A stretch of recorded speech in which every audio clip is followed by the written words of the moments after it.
जय जय दाता आनंद साईं, जय जय दाता आनंद साईं। ओम साईं परिपूर्णाय नमः। हे साईं परमात्मा परम पिता भगवान, बालक को दीजो पिता सच्ची भक्ति दान। मेरो ये मन सदा सदा रहे आप में लीन, षट विकार से हे पिता कबू न होए मलीन। तुझ में ही खो जाऊं मैं ये है एको आस, हे बाबा परवान हो बच्चे की अरदास। दीन बाल की बेनती सुनो मेरे भगवंत, मिलकर तुझ अनंत में होवे मेरा अंत, होवे मेरा अंत। ओम साईं क्षमा सागराय नमः। श्री साईं गीता श्लोक नंबर 85। श्री साईं गीता के श्लोक में श्री आनंद साईं जी एक निष्काम भक्त की अंतर्मन की पुकार सुना रहे हैं। एक सच्चा भक्त श्री बाबा से करुण पुकार करता है, अरदास करता है कि हे साईं मेरे परम पिता, करुणा कर भगवान, आपके इस बालक को सच्ची भक्ति दान करो। सच्ची भक्ति, निष्काम भक्ति ईश्वर की सबसे बड़ी नियामत है।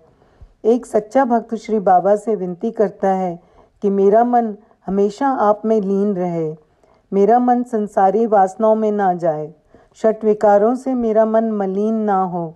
हे मेरे मालिक, षट विकारों से मुझे बचाइए, मेरी रक्षा कीजिए। षट विकार क्या हैं? काम, क्रोध, लोभ, मोह, मद, मत्सर। ये 6 विकार जीव को दलदल में धकेलते हैं, लेकिन श्री प्रभु से लगातार प्रार्थना करने से धीरे धीरे विकारों से छुटकारा मिलते जाता है। श्री साईं गीता में एक संपुट लगाया जाता है, षट विकारों से बचाओ हे मेरी साईं माए, हर श्लोक के बाद। आगे भक्त विनती करता है, हे साईं तुझ में ही खो जाऊं मैं, यही मेरी आस है, मेरी अरदास कबूल करो मेरे भगवान, तुझ अनंत में मैं मिल जाऊं। ये एक निष्काम प्रेमी की श्री बाबा से विनती है। आज एक निष्काम भक्त का आपको किस्सा सुनाती हूँ। एक भक्त थे, भगवान से कुछ भी नहीं मांगते थे, सारा दिन नाम स्मरण में बिताते थे। एक बार वे बिहारी जी के मंदिर पर गए, उन्हें वहाँ श्री भगवान नहीं दिखे।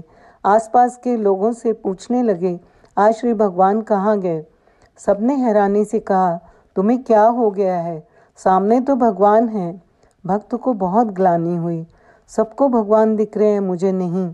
लगता है मेरे सर पर बहुत पाप चढ़ गया है, तो मैं इस शरीर का अंत कर देता हूँ। ऐसा सोचकर वो यमुना में डूबने चले। इधर अंतर्यामी भगवान एक ब्राह्मण का वेश बनाकर एक कोढ़ी के पास पहुँचे और कहा कि एक ऐसे भक्त यमुना जी को जा रहे हैं, उनके आशीर्वाद में बहुत बल है, यदि वे तुझे आशीर्वाद दे दें तो तेरा कोढ़ तुरंत ठीक हो जाएगा। ये सुन कोढ़ी यमुना की ओर दौड़ा, भक्त का रास्ता रोक लिया, उस भक्त से आशीर्वाद मांगने लगा।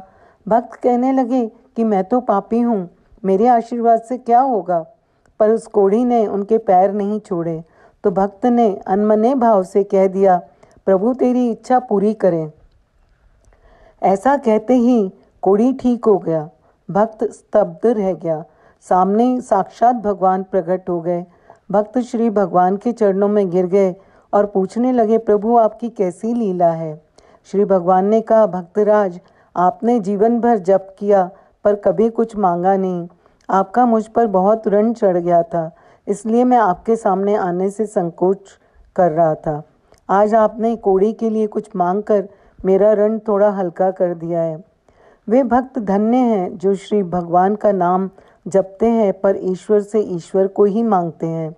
ऐसे भक्तों को कोटि प्रणाम है। ऐसे भक्त ईश्वर में लीन हो जाते हैं। ओम साई राम, जय साई राम।